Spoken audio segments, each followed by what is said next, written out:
Hi, my name is Leila Takayama, and I'm a human-robot interaction researcher here to join you all today at this NeurIPS workshop. And I'm pretty excited to talk about some opportunities that I see for helping to make robots more explainable and predictable for untrained people, right? People who aren't roboticists. I currently do consulting at Hoku Labs, and I used to, until recently, be a professor at University of California, Santa Cruz. So who is this person? Why are they talking to us? This person has done a bunch of work with a bunch of service and consumer and other types of robots, and so I just wanted to give you a sense of where I'm coming from, right? Like, what are the kinds of systems that I'm talking about? So I worked on helping folks who are doing things like security robots, delivery robots, consumer robots, or, bringing you your stuff as a consumer service. I've also worked a bit with folks doing flying things, delivering things, and looking things. And in the past, I really got into robotics working at Willow Garage, leading our human-robot interaction research there. So I want to start with a little bit of a story. At Willow Garage, we were building the PR2, that stood for Personal Robot 2. And at the time when I joined, we were trying to figure out how are we going to get people to use this thing, right? Most of my colleagues said, we need to make this thing awesome. We're going to tell people how awesome it is, and then they're going to want to use them for their research. And spending time around this robot prototype for research, I knew that it had some limitations, right? And so I think in my gut, I was a little worried that maybe we were overpromising what this thing could do. Sure, it had lots of degrees of freedom. But if you looked at, for example, how long it took to fold towels at that time, it was not so impressive. And so, we had a debate, and we decided that we were going to settle this with an experiment. So together with Steffi Pepke, we decided that we were going to test this empirically using research methods that come from the social sciences, specifically psychology, to figure out, okay, how should we introduce this thing to people? How should we help them to understand what it can do? So that when it is doing things with them, they have a better chance at understanding what's going on and predicting what's going to happen next. From psychology, we know a bunch of things about human trends, things that people tend to do. We like to believe that we're hyper-rational beings. I think that's a little aspirational. We actually have a lot of shortcuts that we use. So from cognitive psychology, we know things that people, we have a confirmation bias. So you've seen these characters up here for about a second. If I show you these characters first, and then I ask you to focus on that middle set of characters, and then I ask you, okay, now what do you see? You're more likely to say that I see B than I see the number 13. And the reason for that is because you've been primed with the two letters on either side of it. Similarly, from social psychology, we know that people have a tendency to have self-fulfilling prophecies, right? And so, an experiment had been run a while ago where students were told before going into the lecture hall that Professor Smith is really interesting. The other half of students, randomly selected, were told Professor Smith is pretty boring. They all went in and saw the exact same lecture, saw the exact same performance, had the exact same feeling in the classroom. And the ones who went in being told that this professor is going to be really interesting, thought it was more interesting, they were more engaged, and they learned more of the content. The folks who thought that Professor Smith was going to be boring were bored and not that engaged and didn't learn as much content, right? And so here we see how social beliefs influence how people interact with another, how they engage, and sometimes how they ultimately perform. So what does that mean? That means, when we see marketing material for these robots, maybe we should set their expectations high. And if you look at the ways that real products have been sold to folks, right? With Aibo, the original Aibo, customers were told, we've developed this robot to encourage human and robot interaction. Aibo introduces you to new pleasures and lifestyles. In Japanese, the word Aibo means partner or pal. Partner is a very high bar. Similarly, at Ugobi Labs, right, they said, like any creature, Pleo feels hunger and fatigue, offset by powerful urges to explore and be nurtured. He'll graze, nap, and toddle around on his own when he feels like it. Pleo Dinosaur can change his mind and his mood, just as you do. Yet another high bar. Other folks in business schools will warn you that you really should underpromise and overdeliver, meaning that you should tell people, like, this is a pretty good thing, you should give it a try, right? But don't say this thing is amazing before they've actually tried interacting with it or tried using the product. So we ran this experiment where we randomly assigned people to one of two conditions. Half of the people were told, this robot has many people-sensing and interactive capabilities. The other half of people were told, this robot does not have many people-sensing and interactive capabilities. Super simple. That was the only difference between how people were introduced to the robot, and then they could just free play with the robot for as long as they wanted. Then we asked them a few questionnaire items at the end. In this study, we had 24 people come into the office and try playing with one of the two robot types, either Aibo or Pleo, just because we wanted to make sure that this might generalize at least to two different kinds of robots. And then they were randomly assigned to the condition of either high expectation setting, right? This robot has people sensing interactive capabilities, or had low expectation setting, right? This robot does not have those capabilities. So just to check that they were listening and might believe us, our first hypothesis was that before they interact with the robot, but after they've heard about its capabilities, what do they think the robot can do? If their expectations were set high, then they thought that the robot was better at perceiving people than if their expectations had been set low. Similarly, if people had their expectations set high, they thought that the robot would be better able to sense touch than people who had their expectations set low. So this is a no duh, but it's just a check to make sure that they're paying attention. The real question was this, right? According to the psychology theories, if you set expectations high and then they interact with the product, in this case the robot, then after that interaction, they should think it was awesome. If you set expectations low before they interact with it, and then they interact with it, they're going to think it's not that great. But, right, the business school folks would say the opposite, right? Under promise and over deliver. So they would say if you set expectations low first, let them play with it and enjoy it, then you're going to get a bump in goodness, right, at the end of that interaction. So let's see what happens. Turns out the business folks were right. If you looked at how people perceived the competence of the robot after their interaction, it was better for them to have had lower expectations before going into that interaction. Here's what that looked like. So this participant had high expectations set. Do you want this leaf? Leaf? Oh, that's cool. It seems to understand leaf. It doesn't understand leaf. What about tree? Cookie? Yeah, so this robot was not doing natural language processing at that time. But because we set expectations high, she sort of thought maybe it could. Here's another one. This one wanted to see if the robot was going to fall off the edge of the table. And this one also had expectations set high. Walk. Walk. Move. Nice. Move. Wow, nice. So it does navigation stuff. So it did do navigation stuff, but also this participant helped that robot out by sort of tapping it on its bump sensor before it fell off the edge of the table. And so this person kind of helped it to achieve that self-fulfilling prophecy of being very capable. Here's where this can bite you. So I don't know why, but spontaneously, almost all of our participants tried to see if the robots were going to walk off the edge of the table. This participant, again, had high expectations. So here's what happened.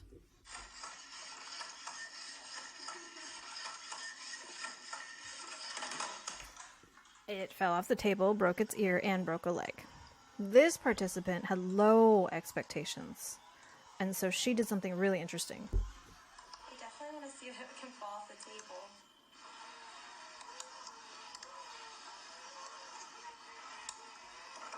Yep, definitely can. So thankfully, maybe because she had low expectations, she actually put her hand under the robot so that she would catch it just in case it would fall.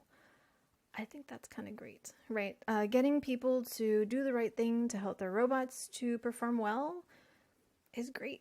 That'll help our robot uptime, right? And help with people understanding better what they're capable of, right? You don't want to disappoint them. And so I think here, the upshot, at least to me from these studies, was when you're marketing a robot, when you're introducing a new set of users to a robot, let's try not to overpromise, right? Because we don't want them doing things like letting Aibo fall off the table and break its leg. And here, if you think about from a social science perspective, we do this thing called face work, right? Irving Goffman talked about this forever ago. And the idea is basically that, you and I, we behave differently. We present ourselves differently to, say, our parents than we do to our friends. And that's also different from how we present ourselves to colleagues, right? And that's okay. It's not lying. It's just that we have different interpersonal selves with different groups of people. And so for untrained end users who may be interacting with robots for the first time, it's really important to help set their expectations, right? Because they're not roboticists, or they're very unlikely to be roboticists. And so how should we do it better for them so that we encourage good interactions that give our robots a chance at succeeding? So that's on expectation setting. I want to talk a little bit more directly about explainability and predictability. In our case, we decided that we had a problem also of what I would call readability. And here's what I mean by that. So, opening doors is a really easy task for people. It is really hard for robots, right? So there are perception challenges here. There are motion planning challenges, manipulation challenges. And so at Willow Garage, we had robots sitting in front of doors, staring at them and trying to open them over and over and over. These days, there's lots of, other robots sitting next to tables, trying to manipulate objects over and over and over. And that's fine, right? Until you actually have to be co-located with other people. And so our robot would sit here staring at doors, trying to perceive them, sometimes succeeding at perceiving them, and then proceeding to try to open them. And it's slow. And it's hard to tell what it's doing. And so my office was actually to the one side of this robot, and our coffee machine in the office was on the other side of this robot. And, sometimes when it's trying to open the door, I can tell when it's moving its arm that it's trying to do something. But when it's just sitting there staring at the door, it is unclear if it's just sitting and waiting for someone to push new code to it, if it's recharging its batteries, or if it's about to reach out and grab a handle. And for both the robot and for myself, I'm not interested in getting in its way, but every time I did get in its way at the wrong time, I would get yelled at by the software engineering team, which is fair. I totally messed up its point cloud. But as a person working in a co-located space with this robot, it really would have helped if I could just tell what the thing was doing. So we reached out to some friends for help. And in this case, our friends were character animators from Pixar who were really interested in working on robots. And quite frankly, our robots needed some help. So here's what they did. They told us, it was Doug Dooley. And he's like, yeah, robots right now just don't show any forethought, right? They stare at the door. They ignore people who come up next to them. And they do their job, right? It's a very pure kind of functionality. But what if instead the robot could show a little bit of forethought before taking an action? What if they would acknowledge our existence near them if they noticed us come nearby? Would that help? Another thing that robots know is whether they've succeeded or failed at a task, right? And so right now, most robots, when they succeeded at a task, they pop that off their stack and move on to the next task, right? They don't act like they care. What if instead they showed a little bit of delight at having succeeded at that task? And of course, because this is research, right, a lot of the times, most of the times, robots fail. Maybe the door's locked, or maybe the door's broken. And when they fail, they also just sit there and move on. Eventually time out, right? But what if instead the robots showed a little bit of disappointment in their failure? Does it matter? Right? And so our question was, does it matter? And if so, how? How does that affect the user experience, right, of being near these robots? And so we decided to do an online study for this, mostly so that we get a larger sample of people to get to experience what this robot was doing. We could have run an in-person study. It would have been much slower, and we would have gotten a much smaller group of folks. So there's trade-offs that we had to make decisions about there. We asked people open-ended questions, like, could you explain what you see happening in this clip? What do you think the robot was trying to do? And then we asked them to rate a bunch of adjectives to tell us, how they perceive the robot, right? Being very unsafe to very safe, being not approachable to very approachable. Those are just some examples. We did this across 4 different contexts. One of them was delivering a drink to people. Another one was ushering them into a certain direction, opening a door, as you just saw, and then asking people for help with plugging itself in, because it didn't have a nice charger at the time. In this study, we got 273 people. Again, because this is online, we can get a larger sample. And there were 4 different experiment conditions. We ran this between subjects. So if you were in 1/4 of this space, you would see what robots do right now, which is not show any forethought and not show any reaction to success or failure. If you're in one of the other quadrants, you would either see, some forethought or none, no reaction to success and failure, or a reaction to success or failure. And we wanted to see, do these make a difference at all at improving the explainability of what the robot's doing, and how they perceive the robot. So our first hypothesis was that showing forethought would result in more positive responses to the robot, and that showing reactions to success or failure would also have more positive responses to the robot. We did find that if the robot showed forethought, right, scratching its head before opening that door, people felt the robot was more approachable than if the robot didn't show any forethought. Similarly, they felt the robot was more appealing if it showed forethought than if it didn't. Also, they thought that the robot, of course, it was more competent if it actually succeeded at opening the door, or it actually succeeded at, delivering the drink. Here's the cool thing, though. Regardless of whether the robot succeeded or failed at the functional task, if you at least react to that success or failure, people think the robot is more competent than if it doesn't react. I think this is a pretty cool result because our robots are going to fail, right? They're not going to succeed all the time, and that's okay if they can, ideally they do succeed, but when they don't, if you at least show that you feel bad about it, that can help.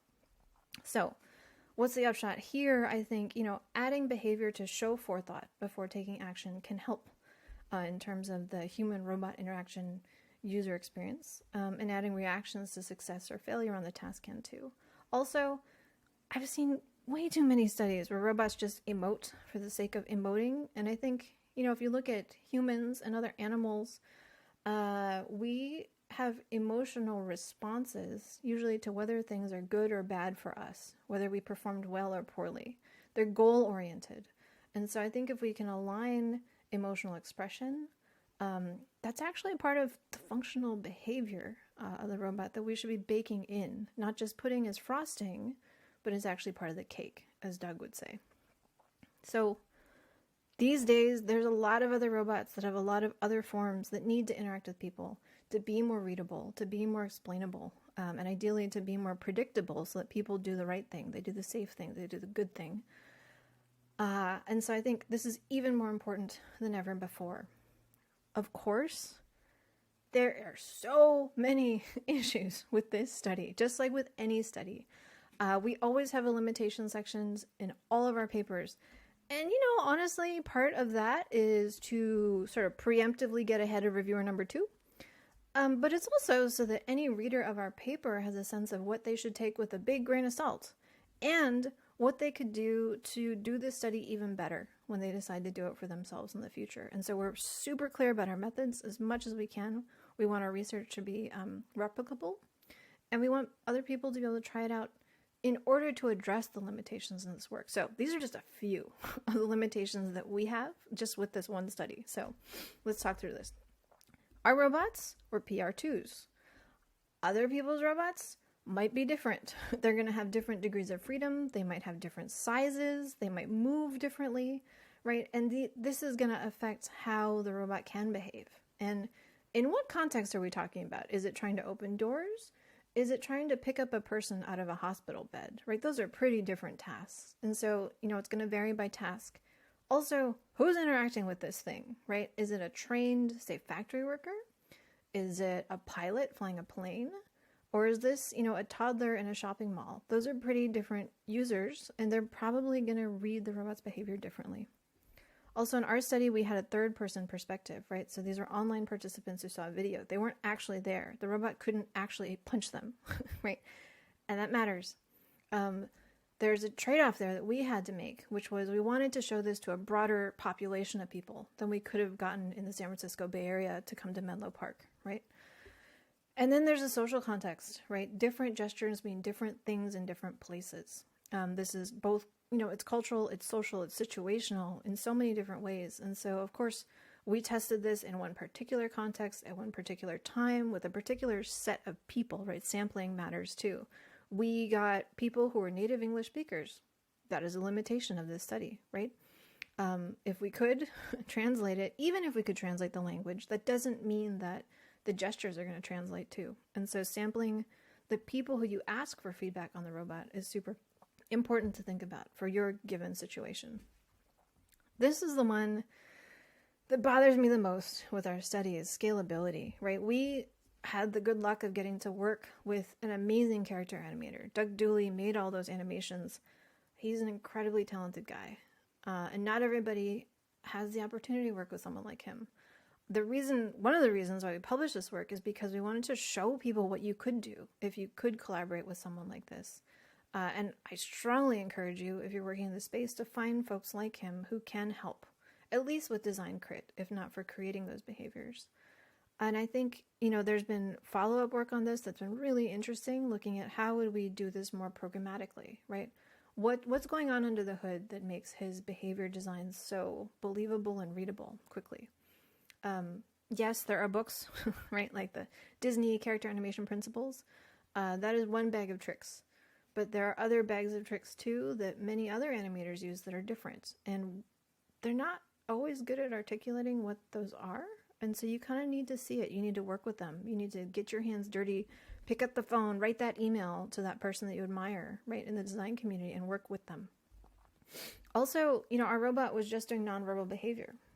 It could have used sound. We could have used speech. Especially today, speech is way more interesting, I think, because it's got a higher reliability rate, right, with understanding what people are saying and then giving utterances back to the person so that we can maybe have a better chance of understanding what's going on inside. You could use lights. You can use all kinds of other modalities that we didn't in this one, and we could have. Also, this one surprised me. We ran a workshop on interacting with folks in the arts for human-robot interaction a while back. And I thought that the biggest divide was actually going to be between the engineering folks and the arts folks. Turned out the most contentious discussions were between the arts folks and the other arts folks. And here's what I mean. We showed them our study. And they're like, yeah, but you had a character animator do that. That's so garish. Oh my gosh, that's so over the top, right? We from the live performing arts would do things more subtly and differently, right? It'd be more nuanced. It'd be better. And so since doing these studies, I've been learning more, right, about these other disciplines from the arts and from design who would actually have different approaches to designing the behaviors on these robots. And so animation isn't necessarily the best way to go. It's the way that we started with, but I think there's a lot of opportunity to do more working with folks from other parts of the arts. So it is not perfect. Just to give you one other example, Wendy Ju, Bjorn Hartman, and I did some fun studies with a 1 degree of freedom robot, which was an automatic door and how it should behave. And this, again, came out pretty differently. So here, there's a human who's going to go and interact with a door. He doesn't know it. I served as the sensor who would basically signal on a walkie-talkie to the folks inside that it was time to move the door. And we Wizard of Oz'd that robot, meaning, we teleoped it literally by using gaffer's tape taped to a door and waving it around. And by doing these experiments in super low fidelity, we were able to see how people would react to different motion trajectories with this 1 degree of freedom robot. And I won't spoil it, but if you want to check it out, we've got results in the paper. Basically, you can make people feel like they've been seen. So instead of flipping the door open for anybody, right, the door could actually peek a little bit and then decide to open for you. And that reads differently than robot doors that just open for anyone. Also, you could peek at them and slam the door in their face, and they kind of hate that, right? And so even though it's just one off, you can get a lot of expressivity out of these systems. I know you're probably saying that door is not a robot, and that's cool. I just want to make a few points about social behavior and social skills in robots before we go. If you look at how people talked about Aibo, was designed to be dog-like, and so it's sort of sensible that people would spontaneously refer to these robots as if they had some sort of social standing. Roombas, on the other hand, like they're vacuum cleaners. And yet, spontaneously again, 25% of people, even back in 2007, were talking about their Roombas like they were their babies. And if you look at ethnographic work that's been done in the field with these robots, also, half of the families that talk about their Roombas also give them names and treat them like they've got personality and social skill. And I think that's not a bad thing. It's not crazy. We do this, right? In the computers as social actors paradigm, we've seen it over and over and over again, that people will just treat computational systems, robotic systems, even televisions, as if they had some socialness in them. We call them social actors. If you look at other robots that have been deployed in places like hospitals, when things are going well, people will treat these robots as if they've got their own character too, right? And decorate them. Also in the military, we see people, even giving Purple Hearts to these robots that have literally saved their lives. And again, that's not crazy. That just makes sense. We're social animals, and we respond to things that work with or against us as if they were social actors. So we tend to call these social robots. That's sort of, these are prototypical members of the social robot category. But I would argue that there's other kinds of social robots out there, right? Even in the industrial space, hospitals, hotels, airports, right? And even in factories and on battlefields, there's these ways that these interactive systems kind of pull on our heartstrings and pull on our visceral reactions to them, which is what makes robots so interesting to me as a social scientist. So I'm going to put this out there. I would say that robots having social competence is actually functional. I've heard people tell me like, no, we just need to make the robot work first, and then you make it, endearing. And they're treating it social skills as if they're just frosting. They don't really matter. You don't really need to have them. But I would argue that if you don't have them, most of these robots are actually going to fail when they get out into the real world with people. So again, you think it's P2, right? It doesn't really matter. We'll get by fine as long as we've got the cake. But I would actually argue that the social skills are part of the cake. So here's an example of that, right? So Bilge and Jody did this really cool study looking at Athon tugs in hospitals. And here, if the nursing staff or other hospital staff feel that the robot gets in their way, they might just push it aside and turn it off, right? And when the robot technicians come over, they'll ask, well, what happened to the robot? And those people who hijacked it will be like, I don't know, they just stopped working, right? And we see this in lots of other places, factory settings too, right? Airport settings, all kinds of settings where there's just leftover robots shoved aside and turned off. And that's a shame, right? Because we spent a lot of time trying to make these robots awesome and make them able to help people. But if people don't want to use them, they're not gonna. We've seen this again with other kinds of projects. When people decide that they don't like your system, they're going to get in its way. These are the bystanders too, right? These aren't even the people who are using them. They're the people they didn't pay money for it, but they're going to stop you from using it too. We've also seen this with drones, right? So I think that it's really important to look at that third person bystander perspective, not only the customer perspective, not only the person who paid money for it because they want to use it. So an example of that, it's real basic, is social navigation. I would argue that this is very much still unsolved, right? Sure, we have lots of equations for moving around a little bit better. We sort of understand personal space. Of course, personal space varies by culture. Again, it can vary by gender. It can vary by height. All kinds of important human dimensions here to consider. But we're working on it, right? And we've seen lots of people do lots of good work at trying to parameterize the space of, how will people approach a robot? How close will they get? How close will they let autonomous robots get to them, depending on what direction they're coming from, depending on whether the person's in a chair versus standing, are they in free space, or are they trapped? And then how do people react to teleoperator robots too? And again, these personal spaces are non-trivial to get right.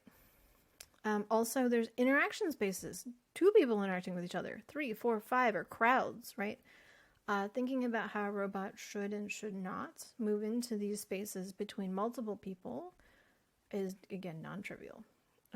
Also, there's people who interact with stuff, right? If there's a person standing at a bus stop looking at the schedule for the buses, you probably shouldn't drive in front of them to block their view, right? And so What I'm saying is, if we want to just navigate successfully in a human-populated world, there's a lot of human dimensions that we need to think about if we want to succeed and not get shoved aside and turned off, right? So again, if two people are talking to each other, maybe don't barge right in between them. But if it's just a person, they're standing back to back and they're each looking at their phones away from each other, it might be fine to move between them. If they're working on their computer, don't move between them and their computer. So we like to think, that this is easy, right? But now assume that you're a robot and you're in New York City and it looks like this. Do you path plan your way through this entire crowd before ever stepping foot into that crowd? No, right? We kind of just, you start moving and you go with the flow and you respond to it in the moment. And I think that's probably a more fruitful direction for being able to figure out how to do social navigation for robots successfully.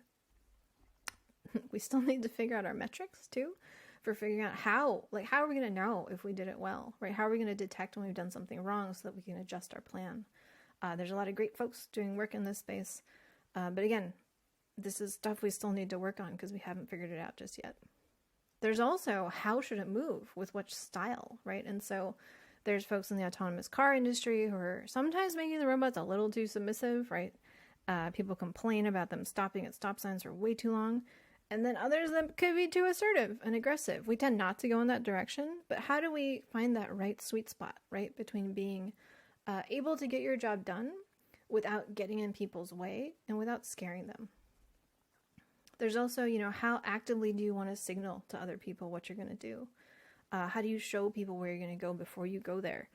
Pete Trotman talks about this as the frozen robot problem, right? Are you just going to sit and wait until everyone moves out of the way and goes home for the night before you can move? That's probably not a good navigation strategy. And then there's interaction. What if the robot just waved at the thing to figure out if that thing is actually a person?